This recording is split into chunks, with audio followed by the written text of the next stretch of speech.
abra sua Bíblia no Evangelho de João, capítulo 14. E nós vamos falar, o tema dessa noite é a volta de Jesus. Igreja, Jesus está voltando. Diga bem forte isso, Jesus está voltando. E eu quero nessa noite trazer essa palavra, porque tem que ficar avivada em nossos corações. Eu não quero que você viva, se esqueça dessa verdade, seja pego de surpresa ou até mesmo nem suba. Então, eu quero que você tenha o teu coração voltado para esta palavra. Vamos evitar distrações aí, qualquer movimentação. No Evangelho de João, capítulo 14, eu quero ler com você a partir do versículo 1 até o versículo 3. Jesus fala assim: o coração de vocês não fique angustiado.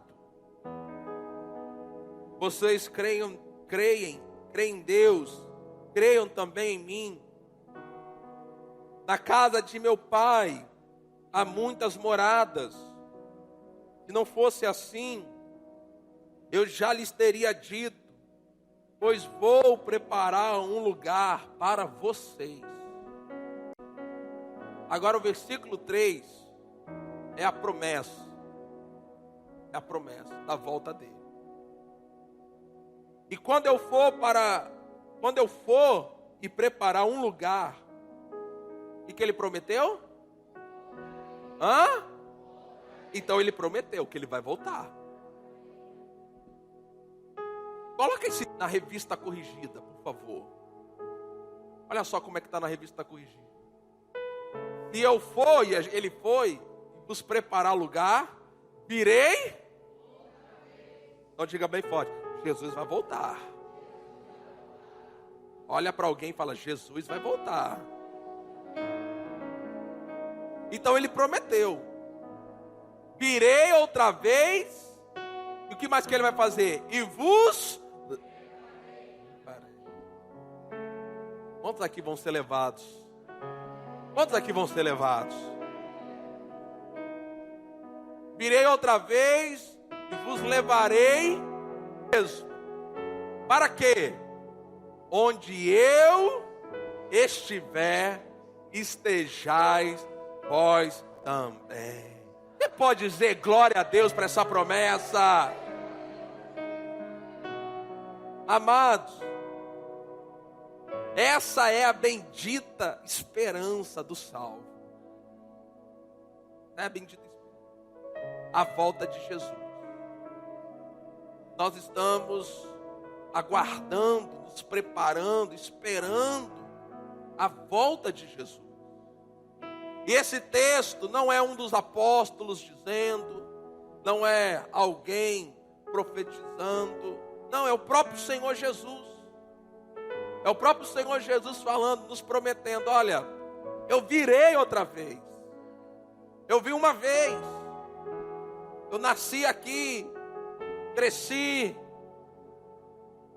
andei por esta terra, entreguei a minha vida para morrer por vocês, ressuscitei, subindo, mas saibam de uma coisa: eu virei outra vez.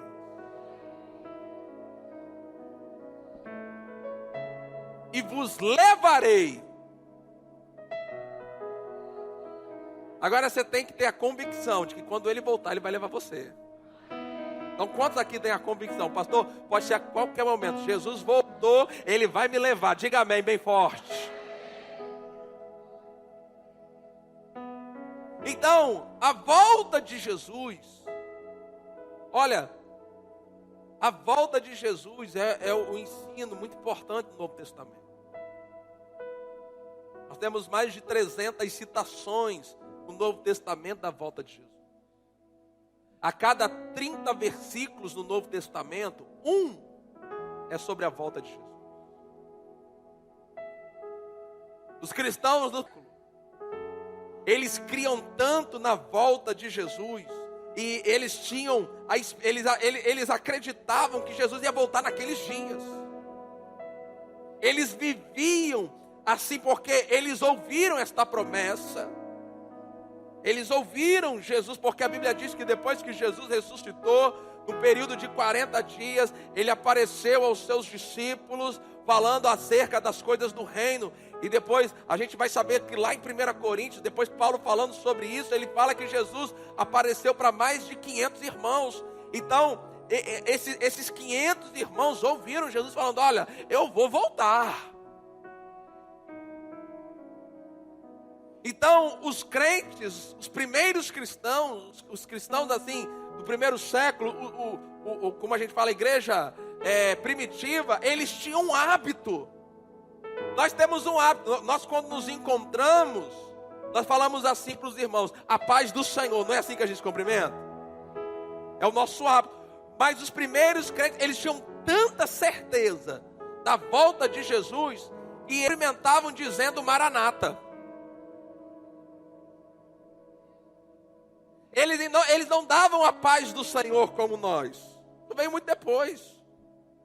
Eles se cumprimentavam e se despediam dizendo um ao outro: Maranata. Olha para o seu irmão, cumprimente ele e diz assim: Maranata. Pastor, o que é Maranata? Vem, Senhor Jesus. Então hoje, quando você for embora, em vez de você dar boa noite, a paz do Senhor para o seu irmão, fala assim: irmão, Maranata. Que você não sabe se domingo que vem a gente vai estar aqui ainda.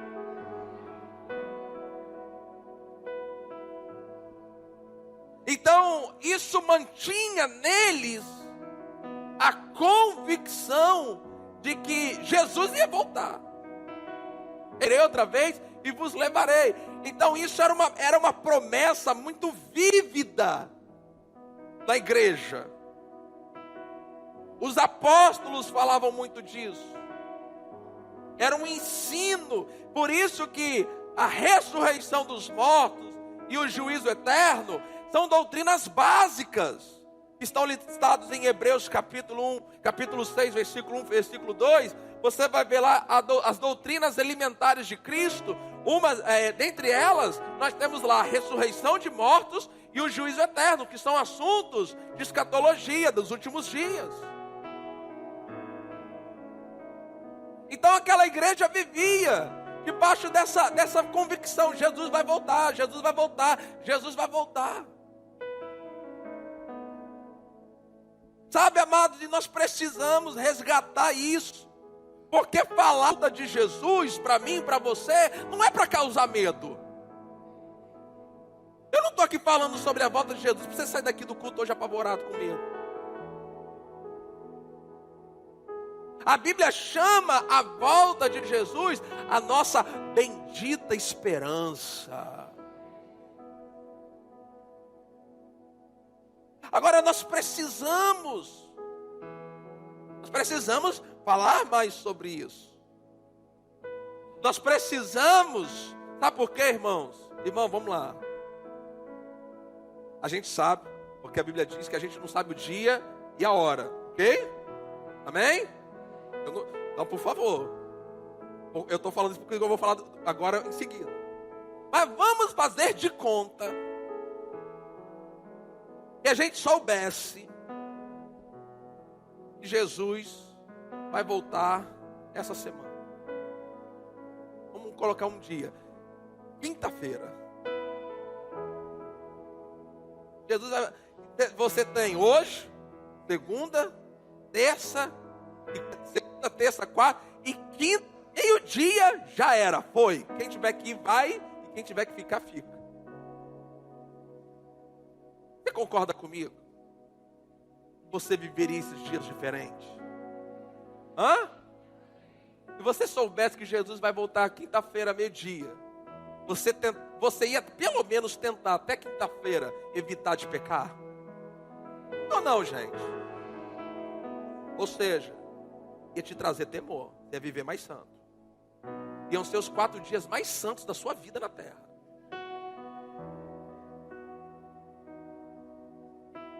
Se você soubesse que Jesus ia voltar quinta-feira, você ia procurar resolver o que você precisa resolver com Deus, diante de Deus, sim ou não?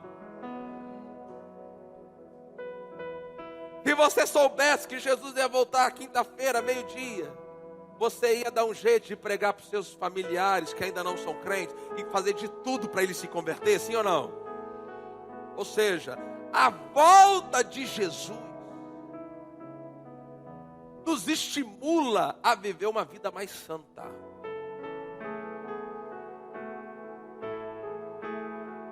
Pregar, ensinar, lembrar sobre a volta de Jesus, que pode como acontecer a qualquer momento. Quando nós falamos da volta de Jesus, nós estamos falando de duas coisas.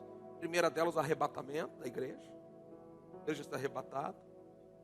Depois dos 7 anos de tribulação, Jesus vai voltar à igreja triunfantemente. Mas hoje eu estou falando mais dessa primeira parte, do arrebatamento.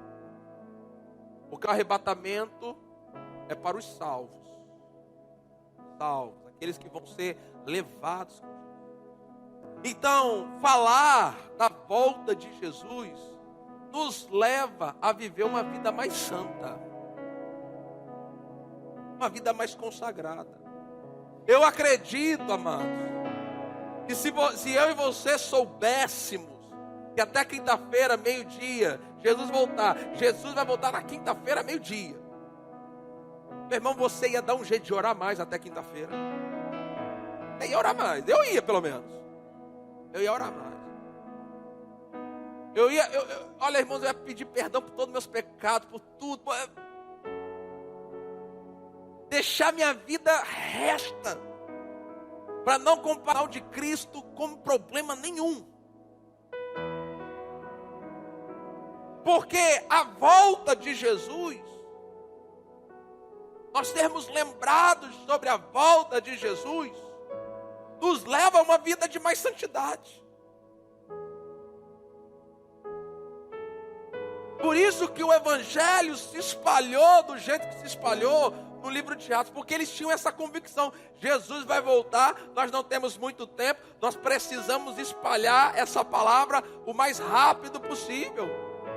Agora, com o tempo, o diabo ele conseguiu infectar o corpo de Cristo, porque ao contrário dos primeiros cristãos, nós temos sempre a impressão de que Jesus vai voltar daqui 20, 30, 40, 50 anos.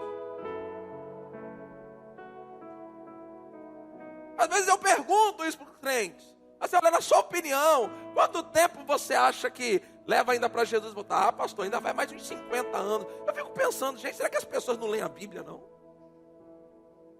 E não veem os sinais? A gente nunca viveu um tempo na história, como estamos vivendo agora, com tantos sinais que já indicam para mim e para você: igreja, acorda, desperta, o arrebatamento vai acontecer a momento.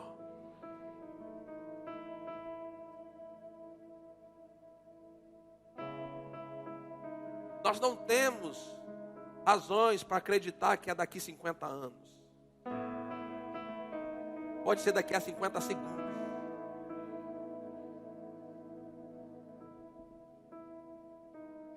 Então, a volta de Jesus é uma promessa. É a promessa que nós estamos aguardando dentro dessa promessa. Agora, Jesus, ele cumpriu todas as outras. Será que nessa ele vai falhar? Vai falhar. Agora vá comigo no Evangelho de Lucas, capítulo 21, versículo 34. Lucas capítulo 21, versículo 34. Jesus ele está falando sobre esse momento, sobre as coisas finais. E ele diz assim, volte ali na televisão para mim, na versão isso, obrigado. Tenham cuidado, e Jesus falando, tenham cuidado, para não acontecer que o coração de vocês fique sobrecarregado. Sobrecarregado com o quê? Com as consequências da orgia, da embriaguez, das preocupações deste mundo. Talvez quando eu leio ali o primeiro item, né, que fala sobre orgias, embriaguez, você fala assim, bom, eu não estou vivendo essas coisas, mas e as preocupações deste mundo? Porque, amados, uma das razões que eu como pastor mais ouço das pessoas se esquivando das coisas de Deus, da obra de Deus, do envolvimento com as coisas de Deus, com as coisas espirituais, é o quê? É não ter tempo.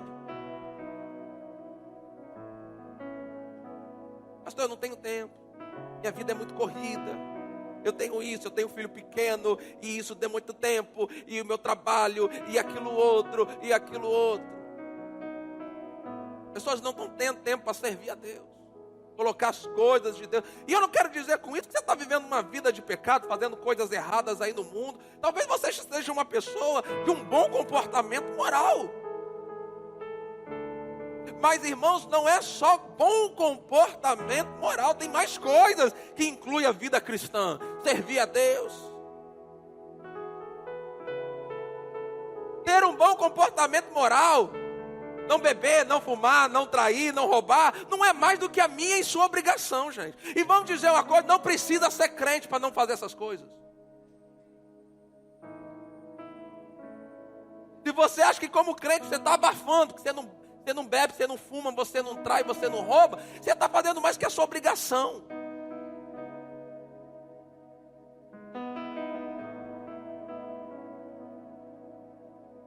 E ele diz assim, olha, tome cuidado com o coração de vocês.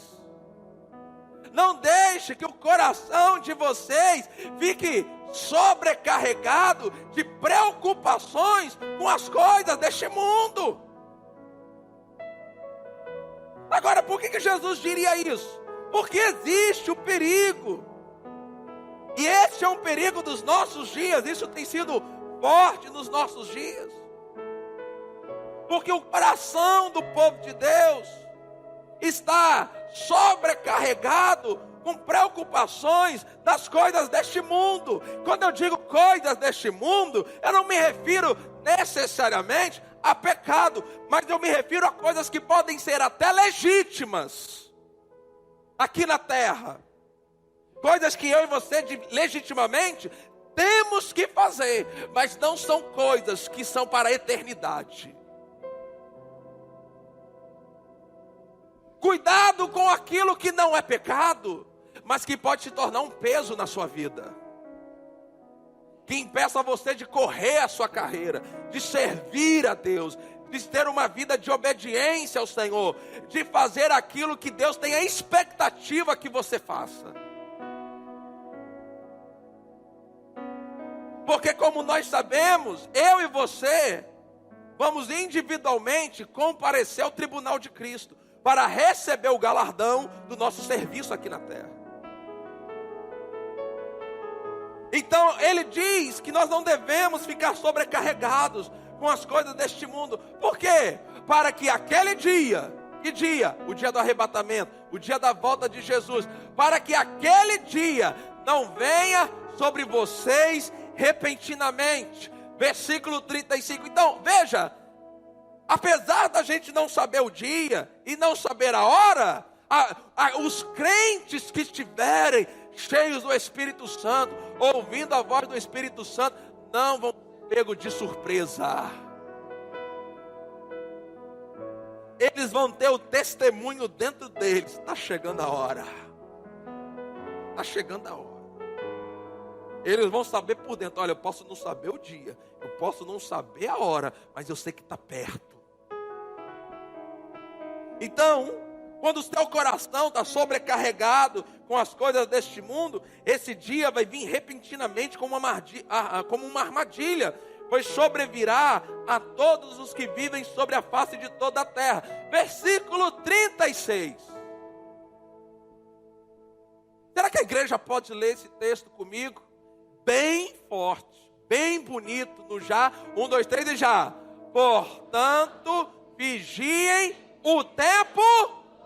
De que jeito? Para quê? Para que vocês possam escapar de todas estas coisas que têm de acontecer. E o que mais? E para que possam estar em pé na presença do Filho do Homem. Quem falou isso aqui? Isso mesmo, quem falou isso aqui? Isso. Agora veja o que Jesus diz, olha, vigiem o tempo todo. Agora, o que é vigiar o tempo todo? Tá? Ele mesmo responde ali, é fazer o quê? Fazendo o quê? Meu irmão, se você não está se dedicando a orar, está vigiando.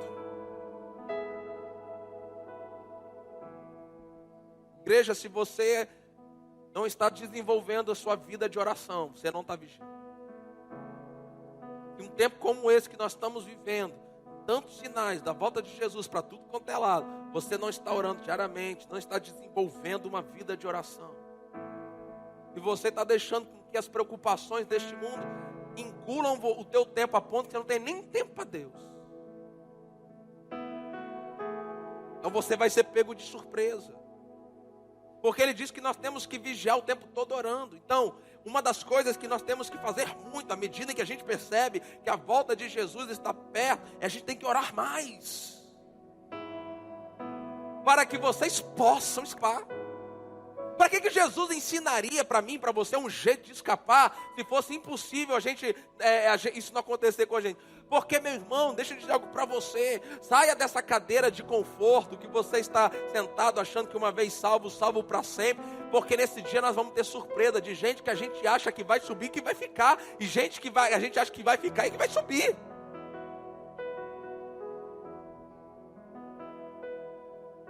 Ele fala assim, olha, vocês têm que vigiar e orar para que vocês possam escapar destas coisas. Porque quem ficar vai passar pela grande tribulação.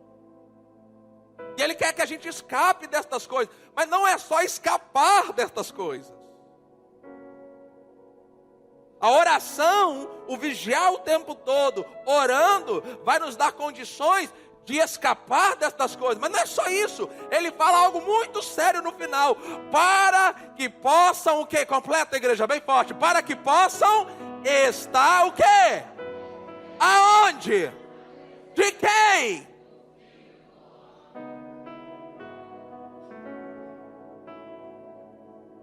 Eu não sei você. Eu não quero nadar e morrer na praia.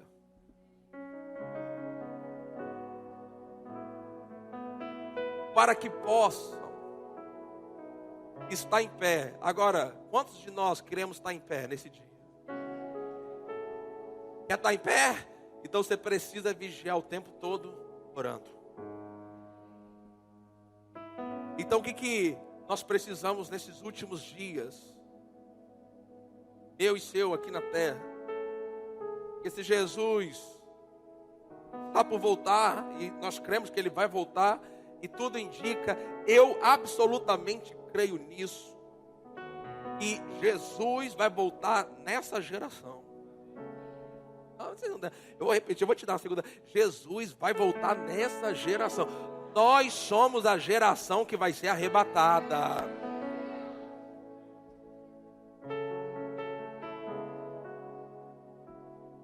Então nós temos que ter como alvo na nossa vida estar em pé diante dele, de poder comparecer irrepreensível diante dele, de estar preparado. E ele diz isso. Vigiem o tempo todo, orando, para que vocês possam escapar da grande tribulação, escapar das coisas que vão acontecer aqui na terra, para aqueles que ficarem, mas também para que vocês possam estar em pé, para que vocês possam estar em pé na presença dele. Então ele diz isso, olha, é necessário, vigiem, orem.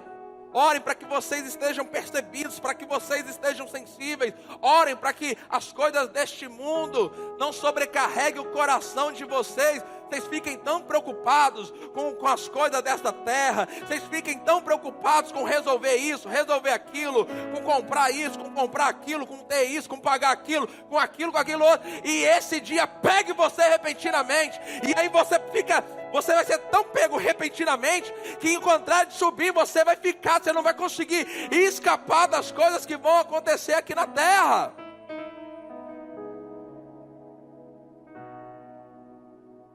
Então, queridos, isso tem que nos trazer um entendimento que nós temos que nos preparar. Porque agora existe muito ensino, muita pregação, tudo é pela graça. Meu irmão, você pode viver a vida que você quiser porque é a graça. A graça cobre tudo. Você pode trair, você pode fazer isso, você pode fazer aquilo outro, você pode roubar, você pode mentir, você pode ser velhaco, trambiqueiro, você pode estar adulterando, você pode estar fornicando, você pode estar tocando terror, mas está tudo debaixo da graça.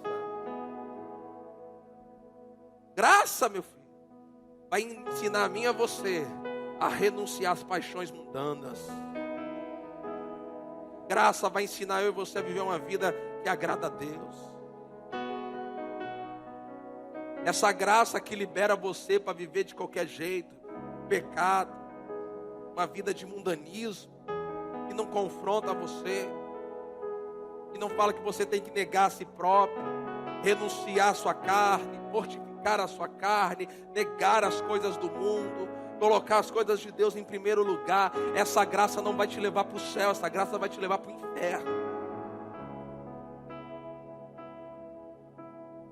Então a gente vê o que hoje em dia? Muitas pessoas sentadas nas igrejas, achando que são salvas. Achando que são salvas. Mas vivem uma vida errada, não aceitam ser corrigidas. A gente vem, prega sobre santidade, prega sobre consagração, prega sobre a vida no altar. A pessoa, em vez de mudar de vida, sabe o que ela faz? Ela muda de igreja.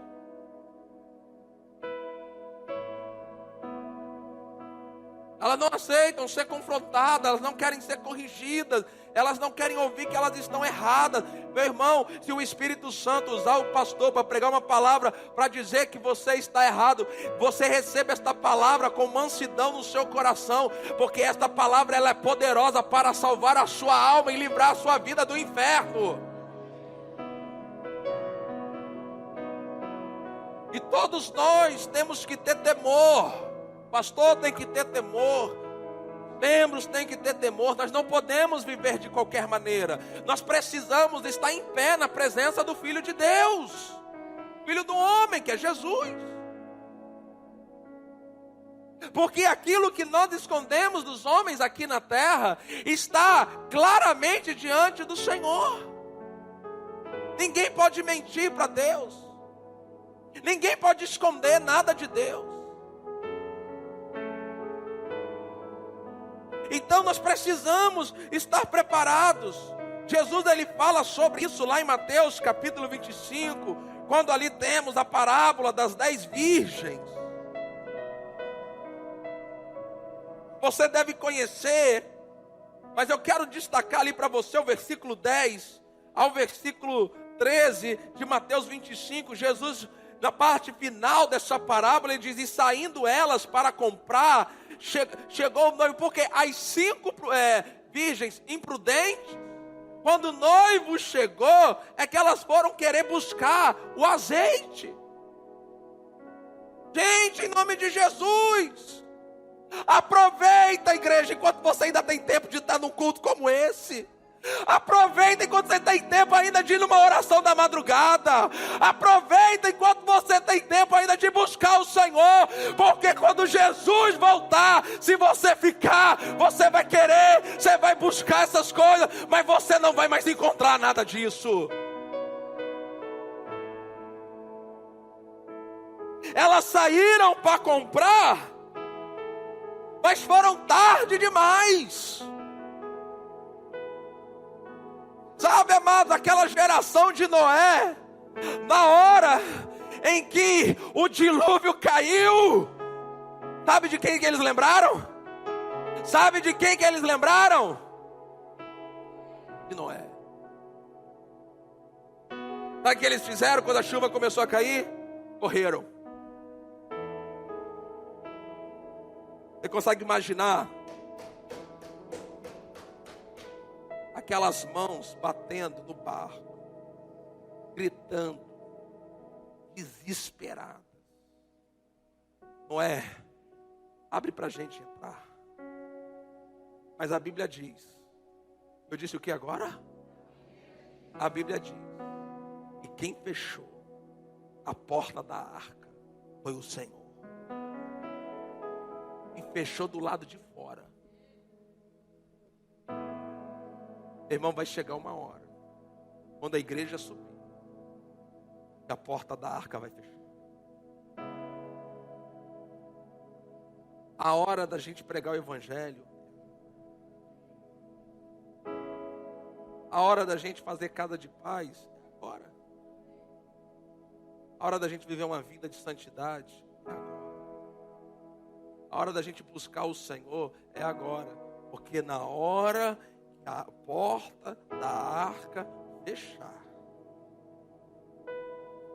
não vai haverá mais oportunidade. Então aquelas virgens saindo para comprar, a Bíblia diz que chegou o noivo, versículo 10. E as que estavam o que, gente? Forte, igreja, estavam o quê? Mais forte, estavam o quê? Estavam preparadas. Eu e você, nós precisamos estar preparados. Olha aí para pelo menos 3 pessoas com muito amor e diga para ela: irmão, você precisa estar preparado. Diga isso para eles.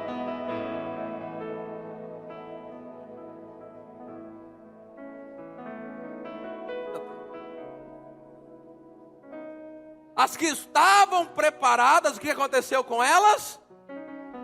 Entraram. Só vai entrar se estiver preparado. Mas a boa notícia que eu tenho para você é o seguinte: enquanto Jesus não arrebata, eu e você temos tempo de nos preparar. Ainda está em tempo. Pelo menos até o final do culto. As que estavam preparadas entraram com ele para a festa do casamento. Igreja, lê a última frase ali. De novo. De novo. De novo. De novo. Vai chegar uma hora para essa terra que a porta vai se fechar. Então nós precisamos estar preparados. O versículo 11 diz assim: mais tarde chegaram as virgens imprudentes dizendo: Senhor, Senhor, abra a porta para nós. Mas o noivo, você sabe que o noivo aqui é Jesus. Mas o noivo respondeu: em verdade lhes digo que não as conheço. Versículo 13. Eu quero que o versículo 13 a igreja leia bem forte comigo, bem forte. 1, 2, 3 e já. Portanto, vigiem, porque vocês não sabem o dia nem a hora. A gente não sabe. A gente não sabe o dia. A gente não sabe a hora. Mas nós precisamos estar preparados. Nós precisamos estar preparados. Porque a qualquer momento que Jesus arrebatar a sua igreja, os que estão preparados vão subir com Ele. Agora eu quero te passar rapidamente. Como é que a gente se prepara? Ainda em Mateus 25, o versículo 4, falando desse preparo, a Bíblia diz que as prudentes, além das lamparinas, levaram o quê? Óleo nas vasilhas. Você sabe que óleo na Bíblia é o símbolo para o Espírito Santo. Então, amados, como é que nós nos preparamos para o arrebatamento? Como é que nós nos preparamos para estar em pé diante do Filho do Homem? Como é que nós nos preparamos para sermos arrebatados? Nós precisamos ter agora, esse é o momento de ter uma vida cheia do Espírito Santo. Eu e você precisamos viver cheios do Espírito Santo, fervorosos para as coisas espirituais, cheios de ardor para as coisas de Deus, priorizando o reino de Deus e a sua justiça. Você priorizando na sua vida a palavra, a oração, você priorizando aquilo que é prioridade para Deus, buscando ao Senhor, orando um pouco mais, jejuando um pouco mais, se santificando um pouco mais, buscando um pouco mais, congregando um pouco mais. É tempo de buscar ao Senhor.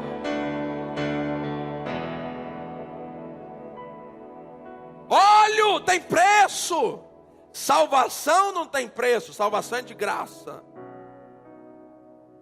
Mas se preparar tem preço. Você está em pé diante do Filho do Homem, comparecer ao tribunal de Cristo, receber o seu galardão, receber a sua recompensa. Isso tem preço. Então, essas virgens prudentes, elas nos ensinam que nós nos preparamos com uma vida cheia de óleo. Agora veja, as imprudentes, quando o noivo voltou, elas pediram àquelas virgens um pouco do óleo delas. E ela falou: não, porque se eu der para você, vai faltar para mim. Sabe o que eu aprendo ali? Meu irmão, isso é individual.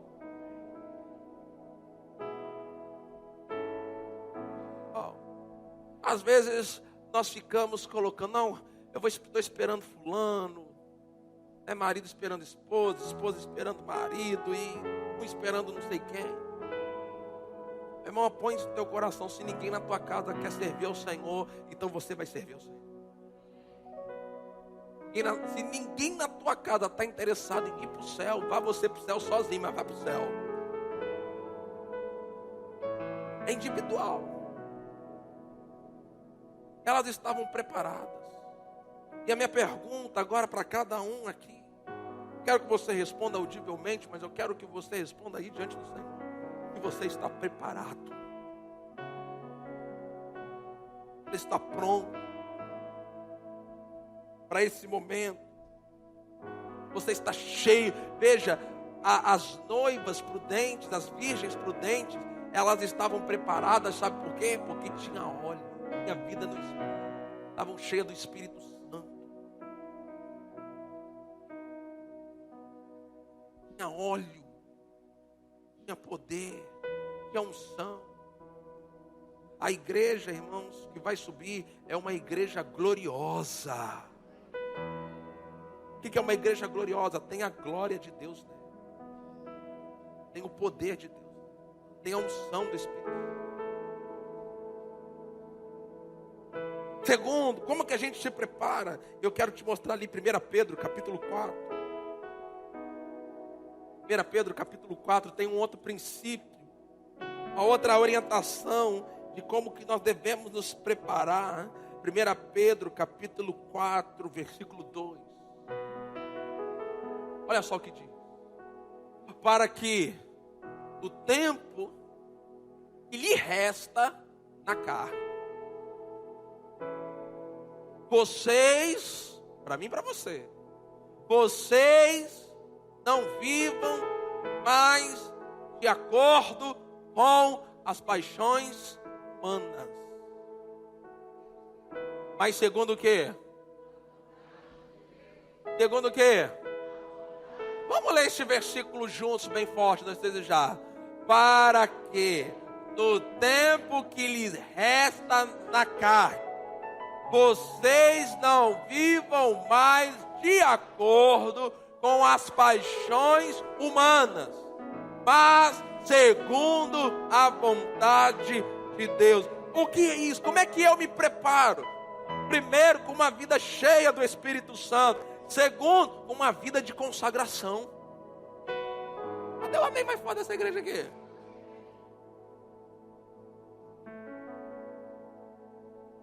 Irmão, deixa eu dizer para vocês, olha, eu creio em prosperidade. Eu creio que Deus dá dinheiro, carro novo, casa, roupa nova. Eu creio em tudo isso. Prego, ensino, porque é bíblico. Mas deixa eu dizer algo para vocês. Olhe bem para isso. Tem alguma coisa errada quando o povo de Deus se empolga muito mais com as bênçãos terrenas.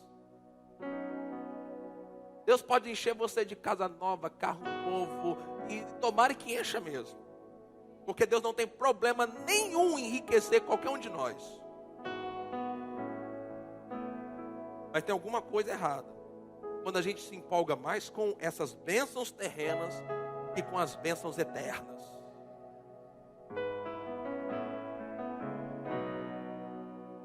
Eu creio em prosperidade.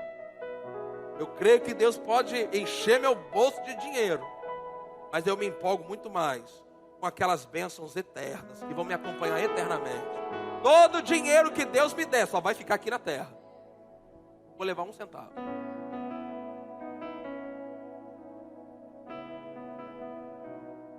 Então nós temos que ter uma vida de consagração. O que é uma vida de consagração? Meu irmão, é uma vida de arrependimento.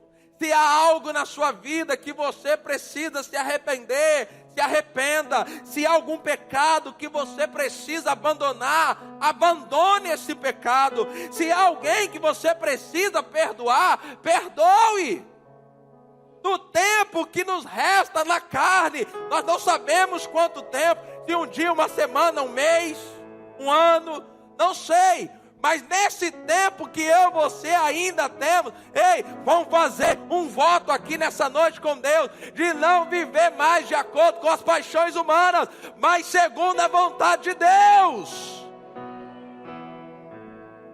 Uma vida de consagração, uma vida no altar, uma vida de arrependimento, uma vida abandonando o pecado, servindo a Deus. Aproveite todas as oportunidades que Deus tem dado a você através da sua igreja para servir ao Senhor. Não despreze nenhuma delas, não vire as costas para as oportunidades que o Senhor está te dando.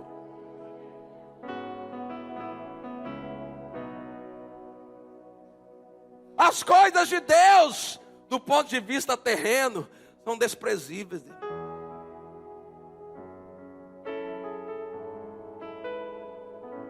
As coisas de Deus, do ponto de vista celeste, do ponto de vista terreno, desprezível. É loucura.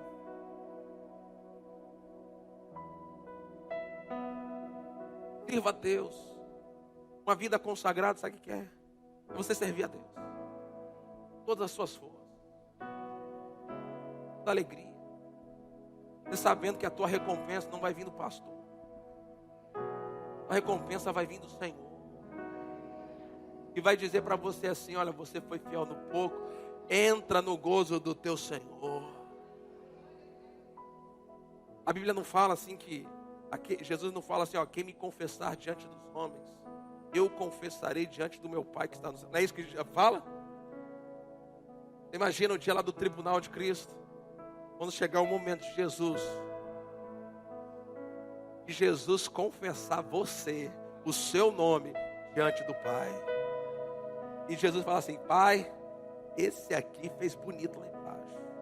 Você imagina diante dos anjos, diante da igreja que lá vai estar, diante do trono de Deus, o próprio Senhor Jesus reconhecer você.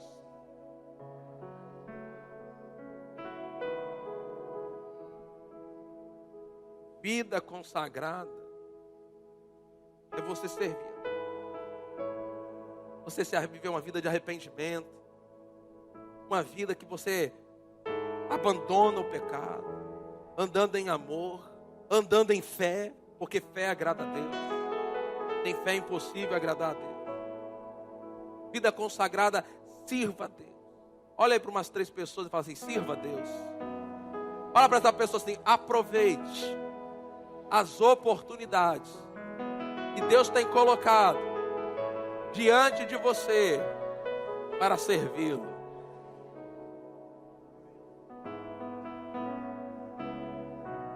Aproveite. Para que quando você chegar no tribunal de Cristo, porque a Bíblia fala, né? Fala em Apocalipse que Ele enxugará dos nossos olhos toda a lágrima. Por que a Bíblia, no céu, nós vamos precisar ter olhos, as nossas lágrimas enxugadas? Fico pensando nisso. Eu tenho para mim.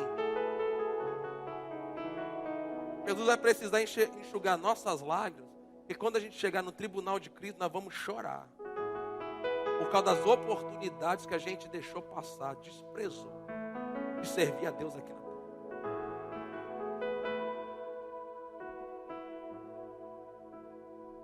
Eu falo para os irmãos que estão servindo ao Senhor: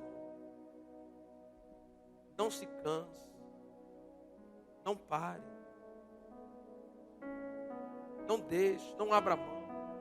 Está envolvido com as coisas de Deus, com a obra de Deus. Sabe por quê? Vai chegar a hora que você vai receber a sua recompensa. Eu digo para você, já tem recompensas que nós vamos desfrutar aqui na terra. Mas a minha maior alegria é saber que tem recompensa me esperando lá na glória. O meu pagamento não vai acontecer aqui. Ainda que eu seja um homem muito abençoado na minha vida, eu tenho a alegria de ser um pastor, poder ser um pregador do Evangelho e servir a Deus nessa posição. Se eu tivesse 1000 vidas, se eu pudesse escolher nessas 1000 vidas, eu escolheria ser um pregador do Evangelho. Foi a melhor decisão, foi a melhor coisa, foi o melhor presente depois da minha salvação. A honra e o privilégio de servir a Deus na terra como um pregador do Evangelho. Para mim isso é a maior honra. Porque o meu trabalho, o trabalho de um advogado, de um engenheiro, de um médico, de qualquer outra profissão que é digna, que merece ser honrada, mas é um trabalho temporário. O trabalho dos pregadores é um trabalho que tem um resultado eterno. Vai acompanhar a eternidade. Então, viva uma vida de consagração. Se consagre. Por último, enterrando esta palavra, como se preparar para a volta de Jesus. Eu quero ler com você Hebreus capítulo 10. Projeta para mim. Hebreus capítulo 10, versículo 25. Hebreus capítulo 10, versículo. Você pode ficar em pé? Pode fechar sua Bíblia que está sendo projetada aqui.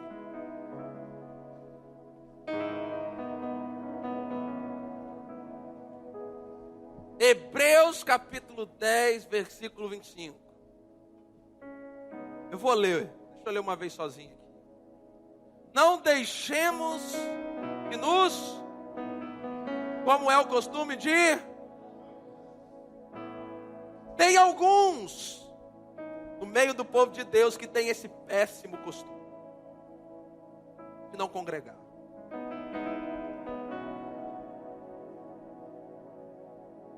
Alguns no nosso meio ainda não sabem o valor, a importância da igreja. Quando eu falo da igreja, eu falo da igreja local. Algumas semanas atrás, aqui, eu disse isso. Vocês que são aqui da Ibenez, esta igreja é a igreja, é o lugar. Isso aqui é o lugar onde você é mais ministrado, onde você recebe palavra, onde Deus toca em você de uma forma especial. Às vezes você vem numa semana difícil, pesada, e às vezes você nem conseguiu orar, você nem conseguiu ter um tempo de oração, de leitura da palavra do Senhor, mas você vem para um culto como esse, com a palavra, com louvor, com oração, e aqui todo jugo é despedaçado por causa da unção, você é fortalecido, você é renovado, você sai daqui para uma semana, para uns dias de vitória, sabe, irmão? Mas tem muita gente que ainda negligencia o congregar. É só que vem num culto hoje, às vezes fica um mês sem aparecer na igreja.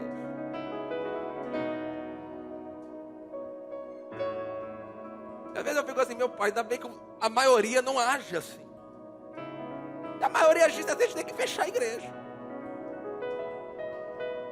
Não deixemos de congregar. Não deixe que o diabo convença você de que igreja não é importante. De que você pode ser crente em casa sozinho, vendo culto pela internet. Não! Na internet, ouça isso. No YouTube, se você estivesse assistindo uma pregação como essa que eu estou pregando agora, você já tinha ido para outra. E essa palavra aí? Sabe por quê? Porque ainda que nessa noite você não ouviu o que você quis ouvir, o Espírito Santo sabe o que você precisa. Ele não vai mover o que você quer, nem tudo que você quer é o que o Espírito Santo vai trabalhar agora na sua vida. Ele sabe do que você precisa. Talvez você entrou aqui, Senhor, pastor, eu preciso de uma palavra, eu preciso que levantar o meu astral. Sabe, irmãos, eu não sou contra. Muitas vezes eu prego palavras de motivação, porque eu entendo que o Espírito Santo ele tem poder numa palavra de nos motivar, e a gente precisa de motivação. Eu não estou falando contra isso. Mas ouça aqui, olha para mim. Igreja não pode viver de palavra motivacional. Olha aqui para mim. Eu sou o seu pastor, eu não sou seu coach. Não é a minha função ser o seu coach. A minha função, dada por Deus, é preparar você para entrar no céu. Sabe por quê? Sabe por quê?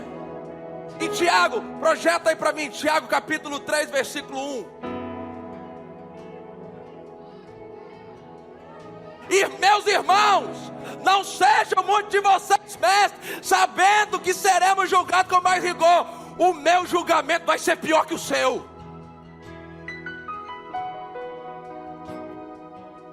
Então se eu só pregar aqui para te motivar, você ficar animado, ficar empolgado, meu irmão, eu tenho que pregar o que Deus quer que você ouça.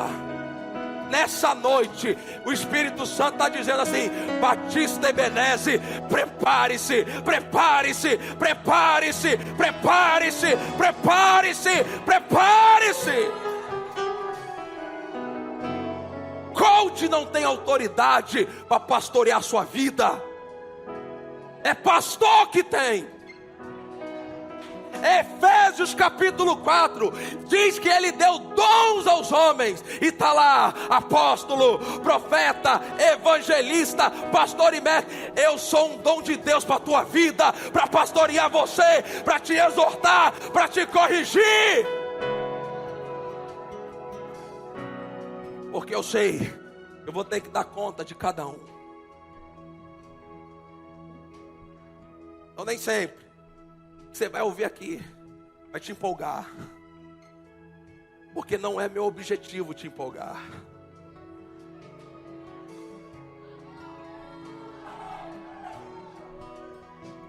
Eu não meço o sucesso das minhas mensagens pela empolgação de vocês. Eu meço o sucesso das minhas mensagens se eu obedecer ou não obedecer a Deus. Porque no final é isso que vai contar. Deus não vai me julgar pelo tamanho da minha igreja. Deus vai me julgar pelo seguinte: você obedeceu, você mandou, você fez o que eu mandei você fazer. É obediência. É obediência.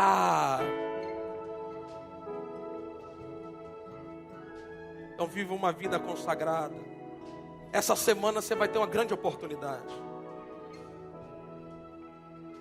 Semana a oração da madrugada nós vamos receber um profeta.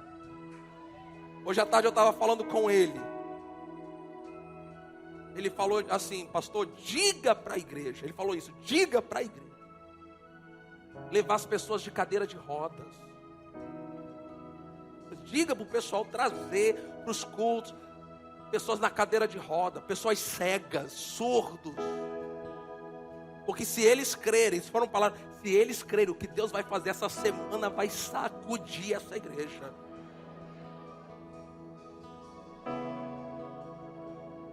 Ele vai estar aqui 5 horas da manhã, amanhã. Ele está em Seropédica ministrando, vai terminar, vai vir para cá, vai chegar entre 1h30 e 2 horas da manhã, descansar o tempo que der, para 5 horas estar aqui. E nós vamos até sexta-feira com ele aqui.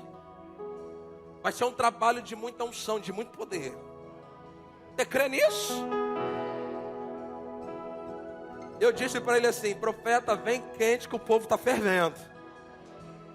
E o povo gosta do sobrenatural, o povo gosta de ver o poder de Deus, o povo gosta de ver milagre. Então nós vamos ter uma semana mergulhados no profético, mergulhados nesta unção. Então eu quero encorajar cada um de vocês. Vamos pegar essa semana, igreja.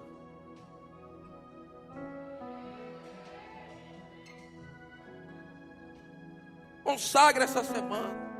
É uma oportunidade que Deus está dando, que Deus está dando. Às vezes você quer algo, você tem algo que aconteça na sua vida, irmão, em nome de Jesus. Em nome de Jesus, deixa eu dizer algo para você.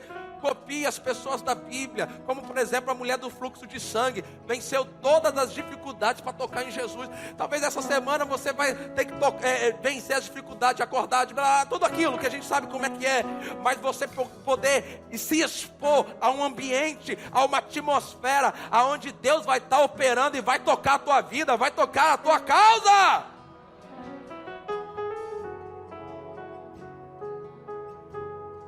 Então, a partir de amanhã, 5 horas da manhã, até sexta-feira, todos os dias, ele vai estar ministrando a oração da madrugada. Na quinta-feira, nós vamos ter um culto de cura. Então vai ser um culto sobrenatural, eu creio nisso. Estamos orando para isso acontecer, pessoas serem curadas, e a vontade de Deus é curar. A vontade de Deus é curar. Então se esforce, convide os enfermos, convide gente com doença brava mesmo, séria mesmo, coisas graves, porque o nosso Deus é poderoso, e quando a gente tem expectativa, Ele faz em nosso meio. No domingo que vem, vai ser um domingo também profético, Ele vai estar ministrando a palavra, fluindo. Então, eu estou crendo, irmão, uma semana sobrenatural para esta igreja. Quem sabe não é a última da igreja. Depois dessa, Jesus leva a gente. Aí vai acontecer no tribunal de Cristo, Jesus fala: rapaz, era a última semana e você perdeu. Olhem para as pessoas e fala assim: não perca as oportunidades que Deus tem dado na sua vida. Levante as suas mãos. Vamos louvar ao Senhor. Vamos entronizá-lo com as canções. Creia, Ele virá. Erga a sua voz, cante.